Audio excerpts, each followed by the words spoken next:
This is the Nerdy Old Men Podcast, recognized by City View Magazine as best of the best in podcasts. And here are your hosts, the Old Bald Man Chad and Redneck Wes. Hey, Wes. Hey, buddy. Hey, man, what's going on? I'm coming to you live or recorded, depending on how you're listening to it, from the Northern Command here deep within the mountains of East Tennessee. Oh, I see that you've typed in the chat, too. Yes, I have. Good deal. Because we do that. We do that, yeah. Yeah, so things have, it seems like lately things have been quite busy for us, but here we are anyway. Yeah, we're trying to make this show happen today. Get an episode out, so it's good stuff. It's good stuff. Yeah, man, what have you been up to, dude? What's been going on? Well, I've been busy at work, but was doing a little side project. So I was actually building a mobile storage unit for the 27-gallon tote. Right. You know, the black and yellow ones that you can get at, all the major box stores. And trying to make the garage a little more accessible to build cosplays because here in East Tennessee, it's getting cold. It's cold, yeah. Yeah, it is. It's And so some of the big stuff that I normally build outside during the summertime, not so much in the wintertime. So I've got a really big project that I am working on for March for Lexington Comic-Con. For yourself? Well, myself and my buddy John. Yeah. So in the process of building that. Nice. So needs a little more room because this is going to be about an 8-foot tall costume.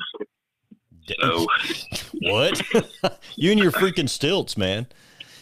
Oh, dude, I've found a new way of building them and trying them out. So John's going to be my guinea pig on that. So we'll see how that works out. You built your own stilts for Groot, though, didn't you? I did. They were made out of wood. Did the same. Yeah, they were like 20 pounds a piece. It was rough. Did the same thing for John's pyramid head that I built, and which it really worked well because it made Pyramid Head walk the way he was supposed to. Yeah. But trying out a new method.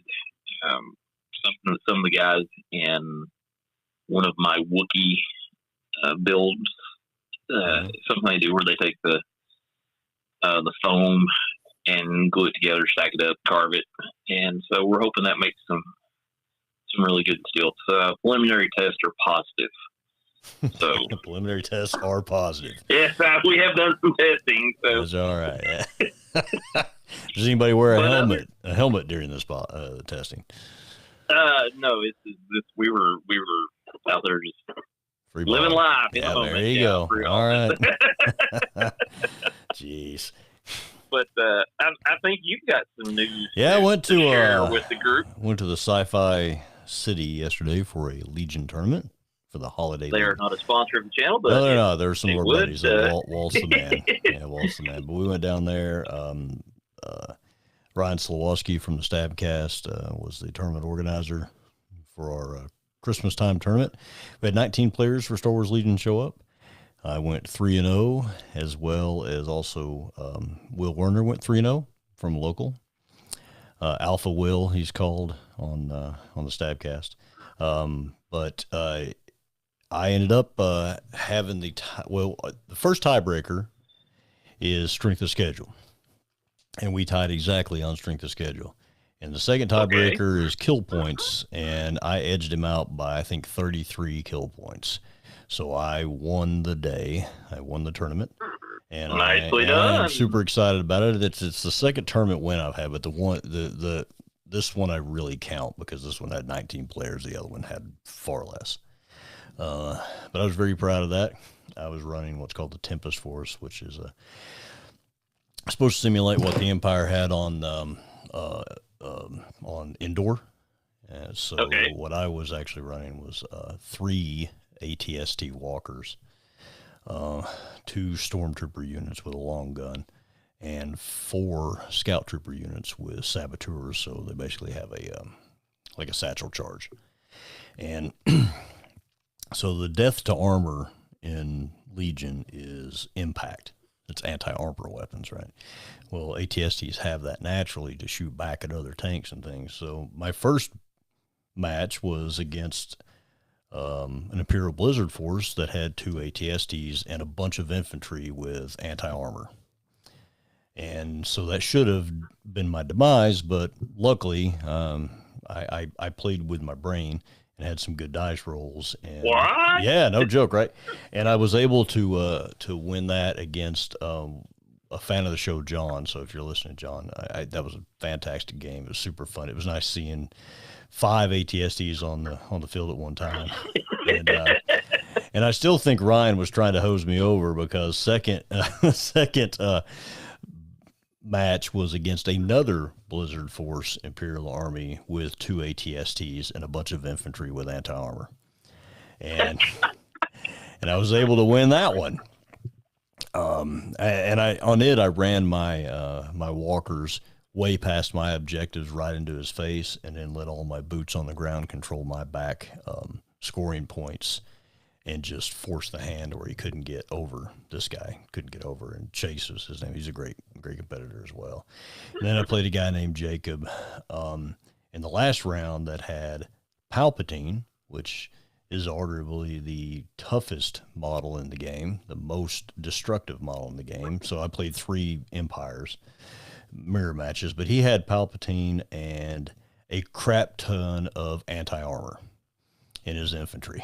So stacked her against me again, and I won that one pretty handedly as well. So I was very happy about that. I am going to continue to give Ryan a ration of shit over what it appears to be all trying to kill Chad's army. But it worked out just fine. And I say that in jest because it is random. You know, the first round is completely random. The second round, it pairs you with another person who won, and it just kind of pairs like that. So you're squeaking. I don't know what that is, but you're squeaking. I don't know. But anyway, it worked out really well, and I was excited to win that one, and got a little plaque over here in the cabinet, and super excited about that. So I really felt good, and I'm going to stick with this army for a while because I really like using that armored walker stuff. So that was fun. That was good. Other than that, well, at least you didn't run into any Ewoks. Yeah, I hate Ewoks, but they're there. But they're there. Oh, okay. Everybody watching, hang on a second. I got to grab something for another little bit of news. Hold on. As we take this small break in the show. Ain't no small break. I can even hear you. Okay, so my 2 printers having problems with them. Uh-oh. So I borrowed my brother's gigantic super fast printer, right? And I was trying to do some projects while I've got it borrowed from him, some big printing projects. Okay. Well, this happened, if you can see it on the camera, if anybody. And for those of you that are listening on audio, it is a hot end for the printer that the plastic comes out of, right? Well, that black is a complete encasement about a golf ball size of hardened PLA plastic. It just kept picking itself back up.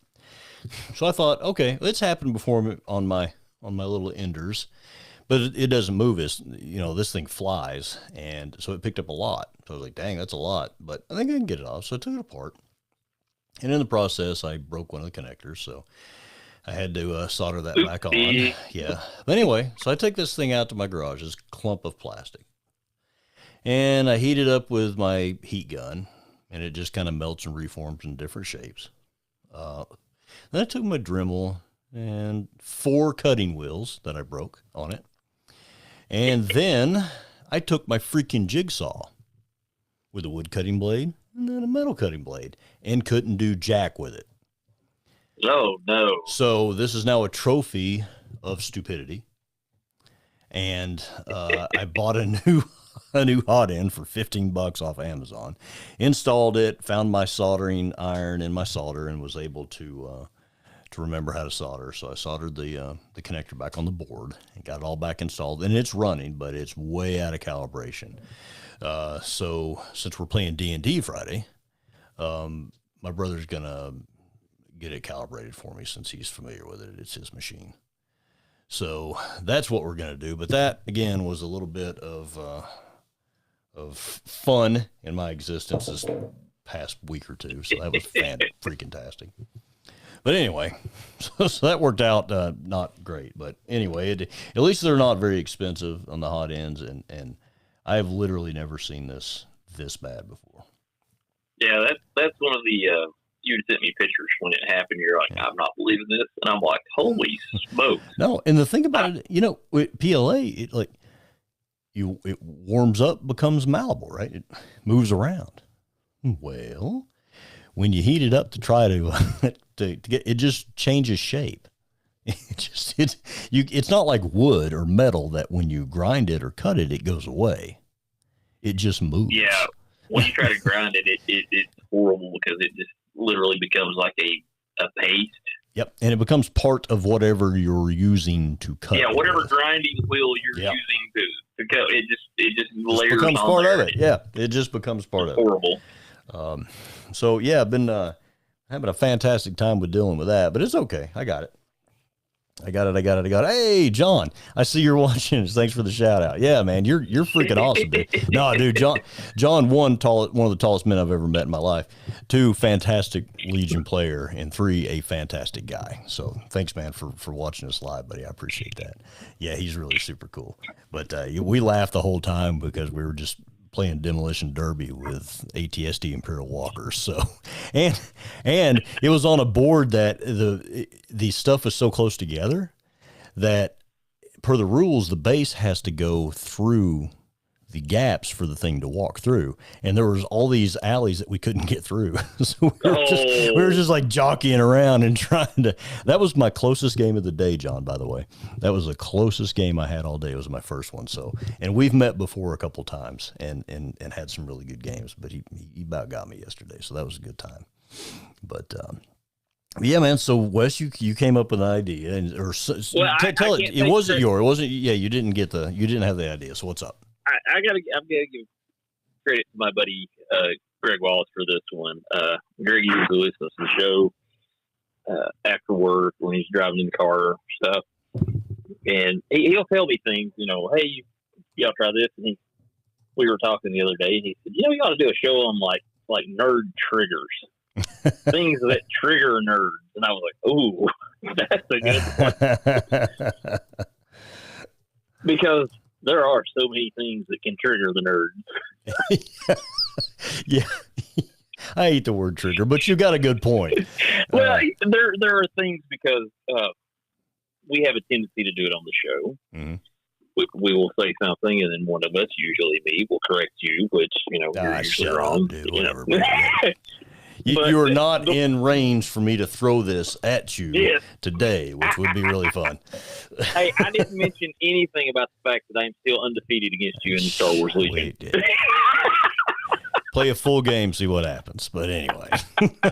But, Greg had mentioned, things that he sometimes will do on accident purpose. Just because he just it's fun. Yeah, and he had mentioned when you're talking to people and they're very invested into a fandom or a hobby, some people can take it way too serious or not understand that you're doing something to mess with them. Yeah. And he said the one thing that he loved to do, you see the guy that's got the Star Wars shirt on and he's talking about Star Wars for no real reason to anyone that will listen. And he'd be like, yeah, man, I really do like that Darth Vader.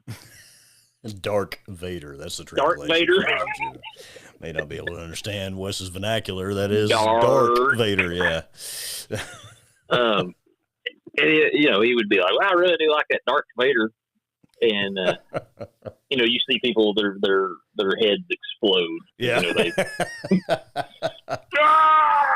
not right. So, well, I'll tell you something that I don't like, and it's interesting.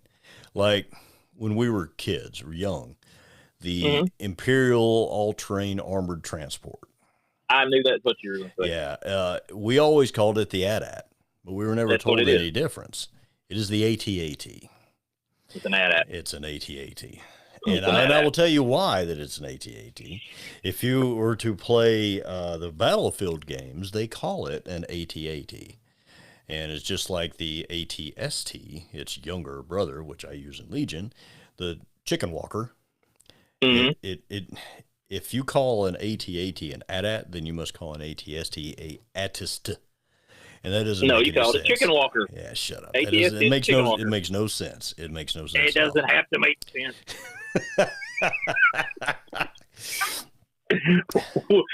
When has anything had to make sense to be a trigger? Well, okay, then what? You give me some too. Give me some, or give our listeners some. One that drives me nuts, especially now that a lot of the movies have come out and this character's appeared several times in the movies, and then they never do him right. When people talk about mutants in the X-Men side of Marvel, right, and they say that the Juggernaut is a mutant. Juggernaut is not a mutant. He is his not. powers are magical. I didn't know that. And then, yeah, he gets his powers from Cyttorak, who is a powerful godlike being that was so evil they put him in his own dimension. But that's neither here nor there. Yes, he's that bad. Good, but anyway, then I know where to go with this. Then he will always be a mutant to me, Wes. Well, always. You're probably one of those people that's like, oh, Hugh Jackman was the greatest person they could have got to play Wolverine. I do. Other than the fact that he's a foot taller than what Wolverine. You can't see it in the film. They don't. They do fine with that. They do fine with that. Yeah, Wolverine is 5'3". He's built like a fire plug, a hairy fire plug at that. That'll give you. That'll give you. Yeah. But he's also a ladies' man, so he's got that going for him. Yeah, whatever. That's true. That's true. Yeah, it's one of those things that love Hugh Jackman's performance, but I really wish they could have done like in Lord of the Rings and digitally have shrunk him and made him 5'3". That's true. They did do that. I mean, they used a body double in the and you'll be proud of me. I watched the Deadpool Wolverine movie. I thought you should. Disney. It's good. It's okay. Whatever, dude. Yeah, I mean, it wasn't the end all be all, but there's a lot but of it's good. And I thought it was okay. Yeah, whatever. I'm not arguing. Oh my god. Whatever, bro. But it was funny to see the 4'11" version of Wolverine. Yes. And he hops down, and I'm like, it is good. It's like, that's close. But that's one of those things that always drove me nuts. So they got Hugh Jackman, who's got a pretty good look if he could ever figure out which hairstyle he's going with for any given film. Yeah. But the fact that he was like 6'2", 6'3", yeah, it's like, oh my god. Well, I know I have one for you, which is, and I agree with it too, which is that guns belong in D&D. Yeah. And there is a lot of people who think that's a fact, but that is wrong. It is. You're not playing D&D if you have guns. That is a fact. No.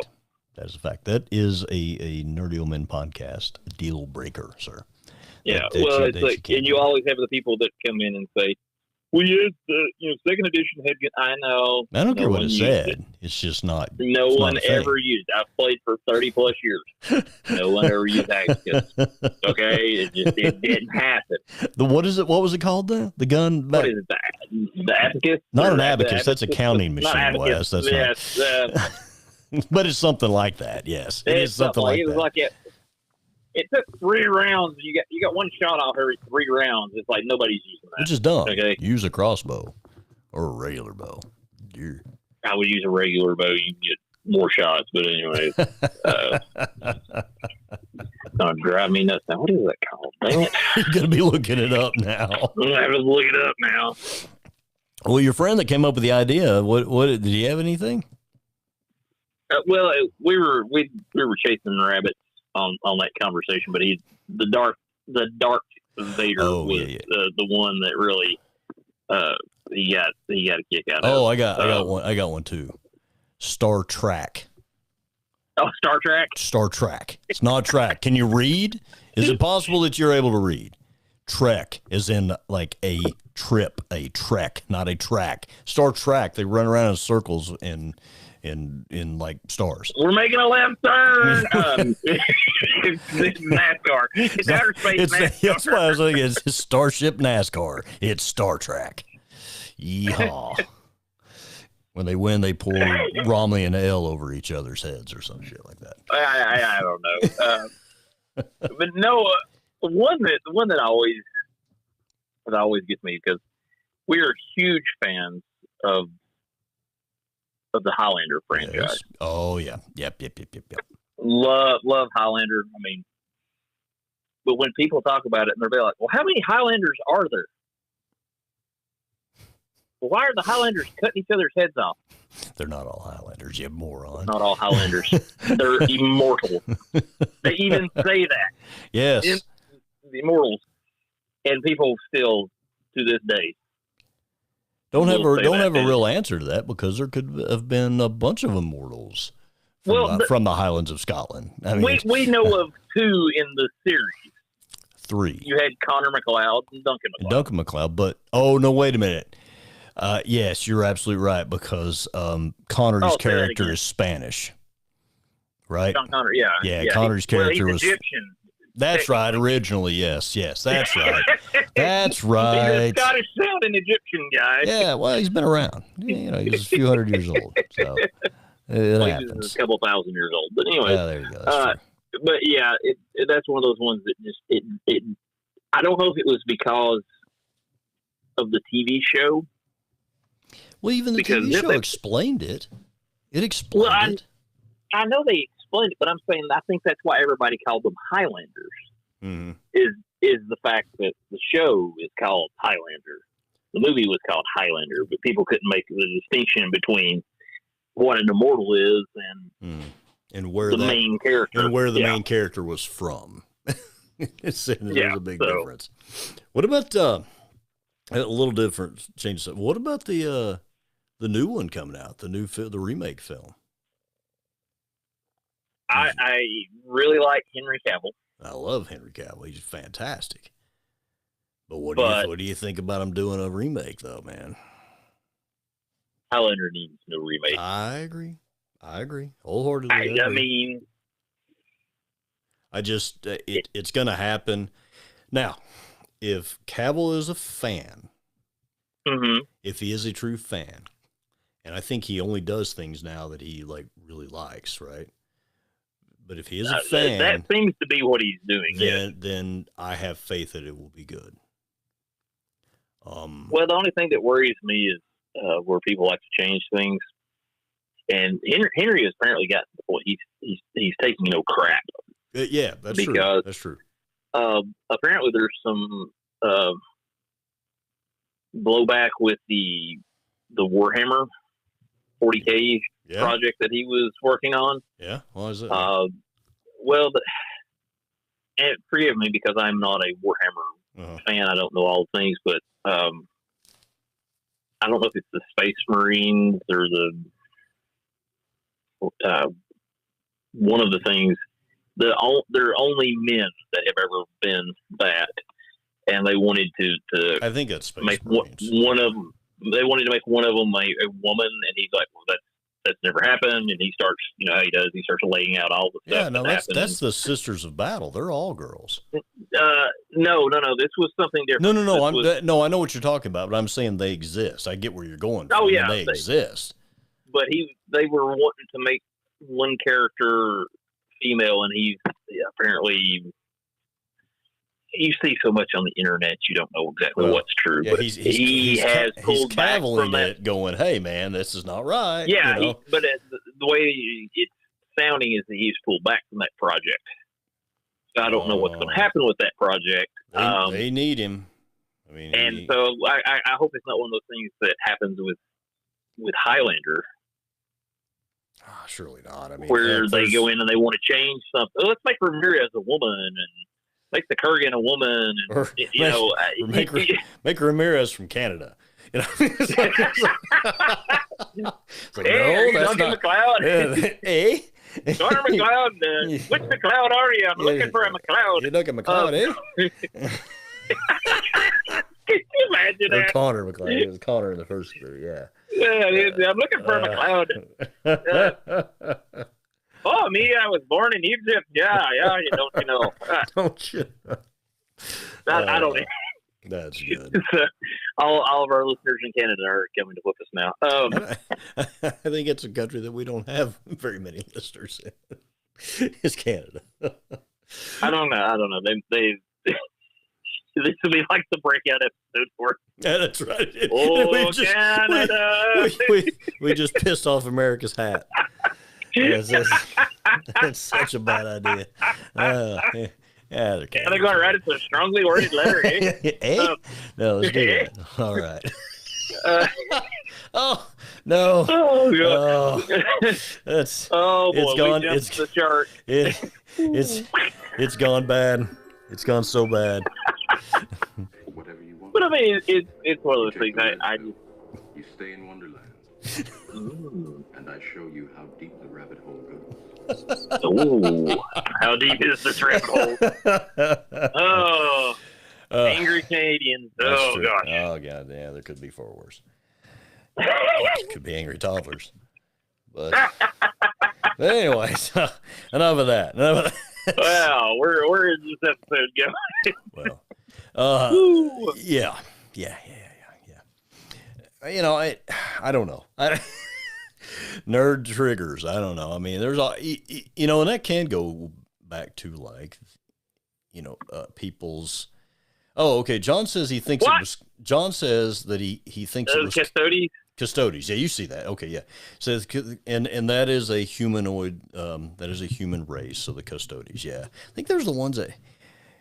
I actually think that I saw an interview with Cavill where it's the one I think where they were doing an interview and the guy was two of them started going off the rails talking about Warhammer, and he was like, what do you play? And he was like, Necrons. And he goes, what do you play? Oh, Custodes. And so I think the Custodes is like Cavill's favorite. I don't know enough about it. Well, and the only reason I say that is because I think that was the one in the interview. So that makes sense, John. If that's accurate, then what you were saying, Wes, if they were trying to change the Custodes, that might have been a nerd trigger. He may have bailed. I don't know. So Cavill's nerd trigger may be changing Custodes. So let's pick up the phone and see if you can get him on the line. Cavill? Yeah, I'll work on call that. Cavill. see if you got it in there somewhere. Hey, Luke, what's up? That would be cool. But I don't know. I'm afraid that because he is so passionate about his nerd stuff, mm-hmm. that these really cool ideals are going to get started, and then the producers, directors, whoever it may be, go in and want to change things so rapidly or so much, right, that he's just like, I'm out, and then it's one of these projects that just is in limbo forever. Yeah, we don't want that because I mean, again, just like I don't know much Warhammer stuff. I played a little bit of it, but the lore is so rich that it could be done really well with the right budget, and you'd hate to see it go south. But if you want somebody, I mean, I'm sure he's not the only Hollywood person that is into Warhammer, but he might be the most vocal. So that would be a good one to have on board for that. So, but geez, I've got one for you that aggravates me though is everyone that plays the bard aggravates you. What? Yes, surprisingly enough, everyone that plays the bard. Jason's the only one that plays the bard that I know has not done this. But most people that play the bard are the sex machine bards. Yes, for some reason they think because they can play a ukulele. You can play it, yeah. That all of the fantasy women want them. Yeah, Jason's bard is more of a cleric. Thanks, Terrence. That is true because Terrence can't heal. The he can cast fireball though. Yeah, our beloved cleric that can't heal. That's fantastic. That's par for the course for our team. Yes, that is true. But that's one of those things. I'm like, how did that get to be like such a trope?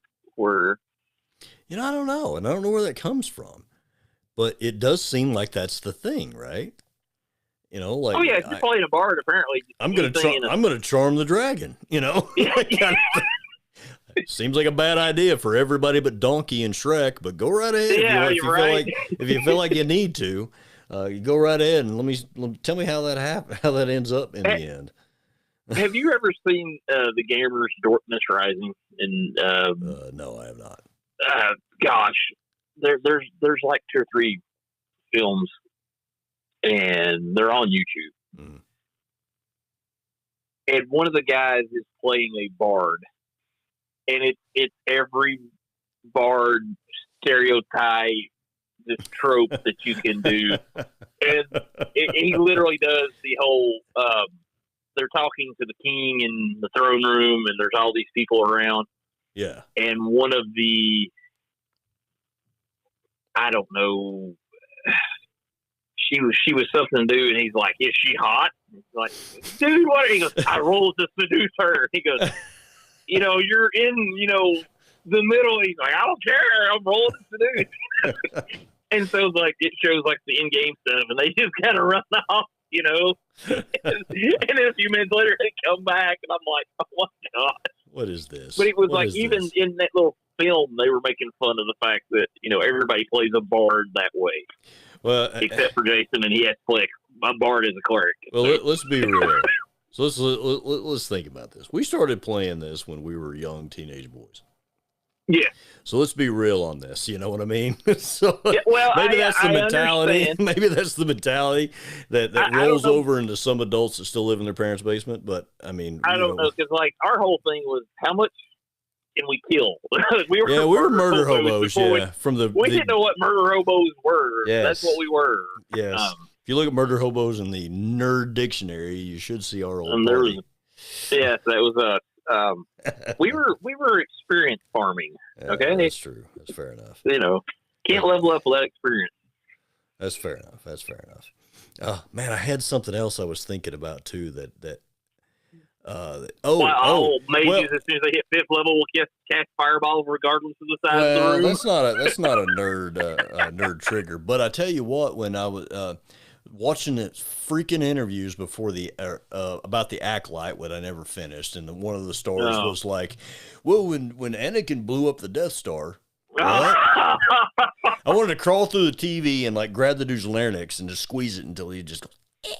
Well, what was funny was you could see his co-stars cringe in that same interview. Kind of, they just went. There's he goes into another interview and doubles down on it. Oh, says the exact same thing, and I'm like, tell me you're not a Star Wars fan without telling me you're not a Star Wars fan. And that's okay. I mean, it could just be a job to you, but maybe if it is a job to you, you just shut up. Well, see how it's Disney, and they're really not worried if you can do your job right. True. That's true. Hey, how many things that Star Wars related have they ruined? Well, speaking of, I have not watched Skeleton Crew yet. Have you watched Skeleton Crew? Okay. No. I don't know if anybody listening or watching right now has watched Skeleton Crew yet, but I did watch some of the preliminary, they had like a round table that had the directors and stuff like that in it, and it was a solid group of directors, that had done something. Let me guess, it was the greatest thing Star Wars has ever done? No, they didn't say that, but what they did say is that, and I forgot the term, but they said that it was an awful lot like the way that Goonies was presented and some of those 80s adventure movies were portrayed, because this is a group of kids that are like the main characters, kids, and then this other guy, right? And so it to me looks like it might be something that will flesh out different areas of the universe, and it's post the Battle of Endor. So I don't know if it's past the Battle of Jakku or not. So I don't know where the Empire stands in this, but that's my understanding. So I'm gonna me and Abby, my daughter, we're gonna watch it sometime here real soon. But it looks good, but the talk was, is this made for kids? But it's apparently, from reading some of the stuff, it's not made for kids. It's made for like people like us that were kids when those type of films were popular. But we'll see how that goes. Okay. I mean, I'm going to give it a shot because I want to see it. And again, for me, Star Wars content doesn't have to be all about lightsabers. You know, I like this other stuff. That's why I liked Andor so much. But I like this other stuff. And it would be neat to see some of these other things because there's like some different races of beings that are a part of this little crew, you know, aliens, and there's a human, I think, you know, just different things. And I think that's going to be kind of neat to see. And I think it probably deals with some of the seedy underworld of the galaxy during that time frame and stuff like that. So it might be cool, but I was just wondering if you had seen it. No, not yet. I didn't think you had, or you would have said something already, I would imagine. But I'm going to get on that. So I'm a little behind on that. I'm sure you'd had some sort of snarky remark about it already, but why do you? I can't help it. If things are bad, I call them. But you hate everything. You and Toyman Terrence hate everything. So we can't help it that we're right about stuff. I mean, yeah, okay. It's all right. It's okay. We'll believe you. It's all right. It's okay. You know, I'm just saying. But. Oh, you wait. One of these days, I'll have buttons to push. No, you ain't got. You've had buttons to push before, and you did them. But no, seriously, but no, you're absolutely right, and I love to see some people comment when the episode airs or right now or whatever to talk about what their triggers. Yeah, and I don't mean like screaming in the street kind of triggers, but just like make you wince or make your eye twitch or something, you know what I'm saying? Kind of a thing. And I'm like, what? Don't make me go fetch my laser sword thingy. Yes. But because to fight on the Star Trek. Well, yeah. Make sure you get your what was it? The screwdriver from the sonic screwdriver. Sonic screwdriver to open the door to the Millennium Falcon so you can get to the beaming chamber and beam Scotty up. So it's all of those things put together. I don't know what he's trying to say, folks. I think he's, No, that's the thing. Might be on the sauce. That's the thing. That's like the whole trigger of everything. You've seen T-shirts like that, right? You know. Oh yeah, I know. I know what you're saying. It's the they'll be watching the Star Trek. Yep. And where's Chewbacca at? Yep. Chewbacca. Where's Chewbacca at? Well, you know, one of the new things now is like Baby Yoda versus Grogu. Oh gosh, that's another one. Yeah, it is. The character's name is Grogu. It was never Baby Yoda. Never. Yeah, Yoda was a different individual. If technically you look at the script stuff, it was the child until the episode where Ahsoka comes in and says that his name is Grogu. Yeah. It was the child. It was never Baby Yoda. And so to me, even though that was like the popular thing, and even I called him that, I think everybody did. It's wrong. Because it should have been the child from the beginning. You know. Well, I think it was one of those things you didn't know what to call him. Well, that's true. You know, so everybody went with what they could relate to, I believe, on that one. It's Grogu. It's Grogu, just like this special edition mini that I actually won at a tournament a couple years ago, but which I don't open. Well, and that's like anytime you see a Mandalorian and everybody's like, it's Boba Fett. Yeah, that's another one. No, that's not it. Are they all Boba Fett? No, they're not. They're all Boba Fett. How many Boba Fett's in this show? It's a religion and a planet. So it's not always, you know what I'm saying? You know, you don't have to be from Mandalore to be a Mandalorian. That's crazy talk. So that's what? What? Don't tell Disney. That's crazy talk. That's crazy talk. Yeah. There's one for That's crazy talk. Well, one other thing I was getting into, just to let you know, is me and Michelle J. Michelle J. and I. Whatever. Dude, you're a history major. You don't have whatever. Anyway, Marvel Crisis Protocol. Yeah. My brother Michelle J. and I, we split a starter set when Sci-Fi City had a 30% off Black Friday sale. And with the gift card that I wanted at the tournament yesterday, I bought he and I some more dice and this Monsters Unleashed kit because, you know, I like just like you, I like Universal Monsters. And this is, you know, Marvel has done, you know, like Tomb of Dracula and different things like that with some of the key monsters, you know, Frankenstein's monster and the mummy and the werewolf and stuff. So they've come out with characters that you can play in the game for those. And I love that stuff. And I'm like, that's cool. So I used my gift card on that and stuff. So I've been assembling all that stuff in the terrain and things like that. So me and Jay are going to learn how to play that and just kind of play it, you know, as a, you know, pretzels and beer type of game, even though neither one of us drink beer. Although I will say that I am proud of you, Chad. For what?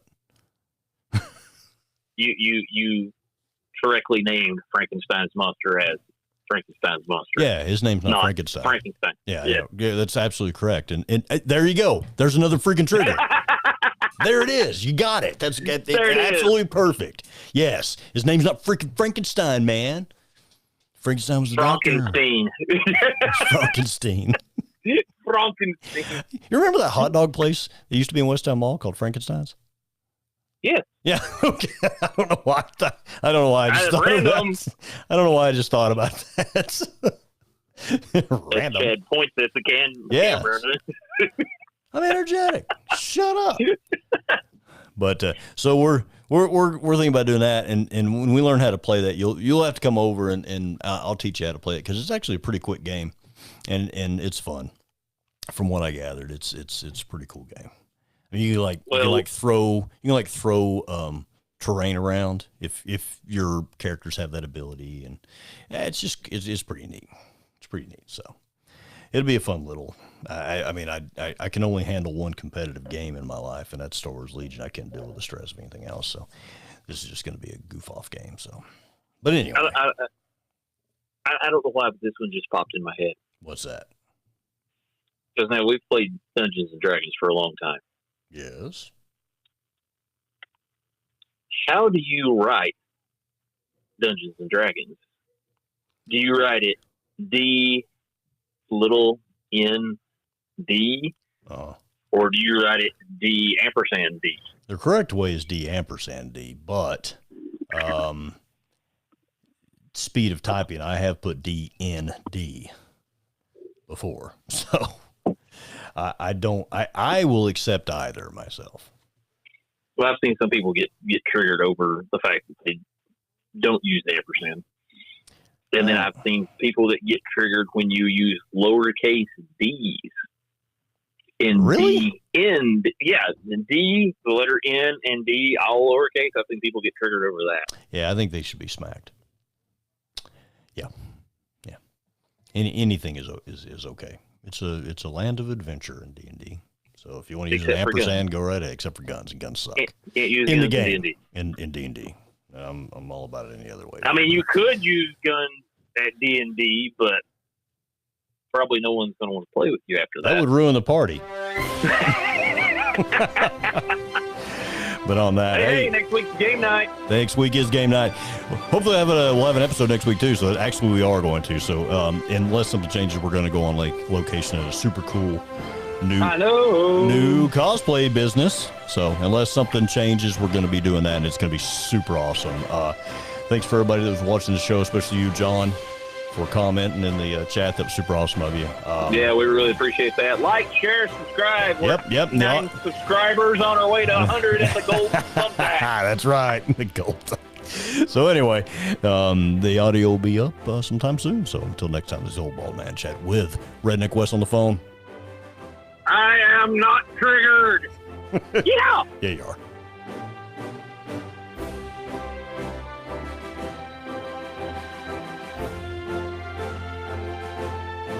I am altering the deal. Pray I don't alter it any further.